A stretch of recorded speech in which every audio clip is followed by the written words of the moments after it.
World War I begins. Broad causes. Nationalism, the belief that one's country is superior to another. Imperialism, a larger country influencing a smaller country through their military, economy, or politics. Militarism, focusing almost all energy and resources toward making a stronger military. The alliance system. Two large systems of alliances existed in Europe containing most countries.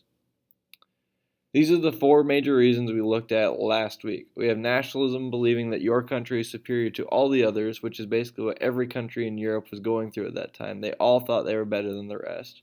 Imperialism, all of those countries scrambling to grab as much territory and influence as they could.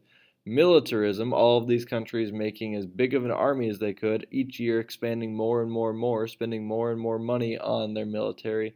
And last, we have two big systems of alliances, all hinging on basically Serbia and Bosnia. And that leads to an assassination. The Balkan Peninsula was bordering chaos as Russia, Germany, and Austria-Hungary all grabbed land. In June of 1914, Archduke Franz Ferdinand of Austria-Hungary was visiting the Bosnian capital of Sarajevo. Gavrilo Princip, a Serbian nationalist, shot and killed the Archduke and his wife. Austria-Hungary declared war against Serbia, and quickly countries began declaring war to support their allies.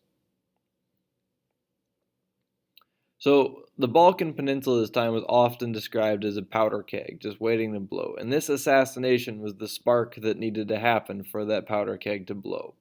Bosnia and Serbia were both kind of controlled by Austria-Hungary. Serbia wanted to become independent. Bosnia didn't exactly mind too much. So while the Archduke of Austria, Franz Ferdinand, was visiting the Bosnian capital of Sarajevo, a Serbian nationalist, a guy that believes Serbia should be independent, that his country was better than Austria, shot and killed the Archduke. That caused Austria to declare war against Serbia, and the whole thing kind of starts to fall like dominoes. The fighting starts. After Austria-Hungary declared war on Serbia, Germany declared war on Russia and France. After Germany invaded Belgium, Britain declared war on Germany. The German Schlieffen Plan sent half their forces to hold off Russia, while the other half invaded France and Belgium, hoping to have the Second Army meet up in Russia. The war was fought in dugout trenches where soldiers would hide in trenches across from the enemy with an area called no man's land in between.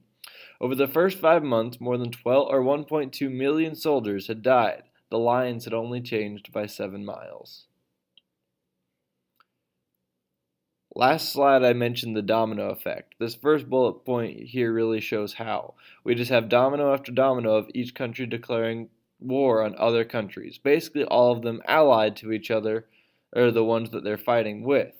The ones that they're fighting against on the opposite side of that alliance system. The Germans, trying to get as much land as possible, split up their army in two. They send half to go into Belgium and also invade France, while the other half they send over to Russia. They hope that Belgium and France will fall quickly, so that way they can have both their armies meet in Russia, which they can take later. The war was fought a little bit differently these days as they dug out trenches, big kind of ditches that they dug in. They would then fire and they would run across no man's land, this kind of space between, to try and take control of the next set of trenches. It was extremely deadly. Anyone charging across was often met with machine gun fire and killed pretty quickly. I mean, if we look at this last one, 5 months, 1.2 million people dying, and only 7 miles of land was taken. That's not very much. America divided. Socialists in America saw the fighting between two capitalist countries attempting to get more market power. Many Americans did not want to lose their families to a long European war. Millions of immigrants were conflicted between their homes where they came from and the new one they had arrived in. Many Americans wanted to help Britain, who had been a longtime ally of the United States.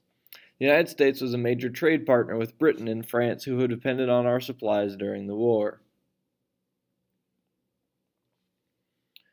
So America was divided into a whole bunch of different feelings about what our place should be for this war. At the time, America had a large group of socialists who saw that the World War as being just capitalist countries fighting to gain more market power and thought we shouldn't be involved. We also had a good amount of pacifists that decided that America should be a good example and not go into war and show that we're better than that. But a lot of Americans really just didn't want to go to war because they didn't want to risk losing their families, specifically their sons, to a long, drawn-out European war, especially after seeing how many people were dying in the beginning of it. We also had a good amount of immigrants, people that had came here from Europe that are now looking back home and realizing that a lot of their family that still lives there is now going to be going to war. And a lot of them weren't sure how to feel. Were they supposed to support their homeland, or were they supposed to support the United States? And does supporting the United States mean going to war or staying out of it? So it's kind of confusing.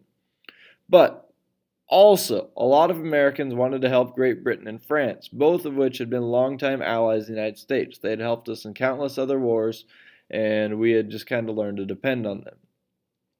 Not to mention, the United States was a major trade partner with both of those countries, so they depended on a lot of our supplies. And if we're already giving them things like guns, ammunition, food, clothing to fight the war, we're kind of already contributing to it in the first place.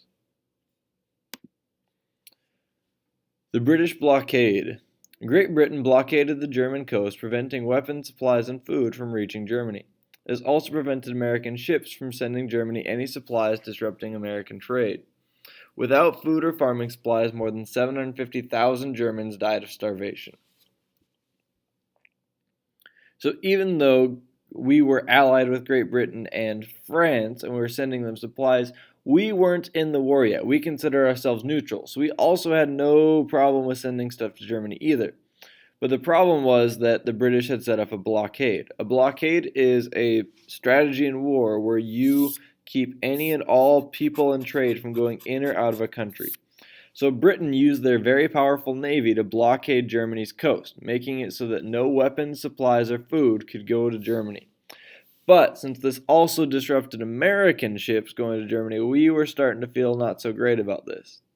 Overall, the blockade was very successful, although it led to very, very bad conditions in Germany. Without any way to grow or obtain food, almost 1 million people died of starvation. Germany's counter-blockade. Germany used their submarines, called U-boats, to organize a counter-blockade around Britain sinking enemy ships, often without warning. On May 7, 1915, Germany sunk the Lusitania, which was carrying ammunition. 1,198 people died, including 128 Americans, which turned the American public opinion against Germany.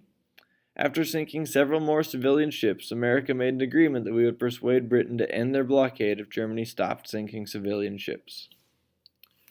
Germany, realizing that they needed the blockade to end, start sending out their own submarines called Unterseeboots, or U-boats, to start sinking British ships, specifically around the area of Great Britain. After they sunk the Lusitania, many Americans got upset because 128 Americans died, even though it technically was a battleship as it was carrying ammunition for the British lines. But Americans weren't too happy with that. Still, 128 Americans dying is still a big deal. The Zimmermann Note. The Germans had repeatedly ignored President Wilson's attempt at peace and announced they would sink all ships in any British waters. Wilson, wanting to avoid war, declared the United States would wait until further action before going to war. British agents intercepted the Zimmermann Note from Germany to Mexico, promising support if Mexico invaded the United States to take back their former territories of Texas and New Mexico. Soon after the note, Germany sank 4 unarmed American merchant ships, forcing the United States to enter the war.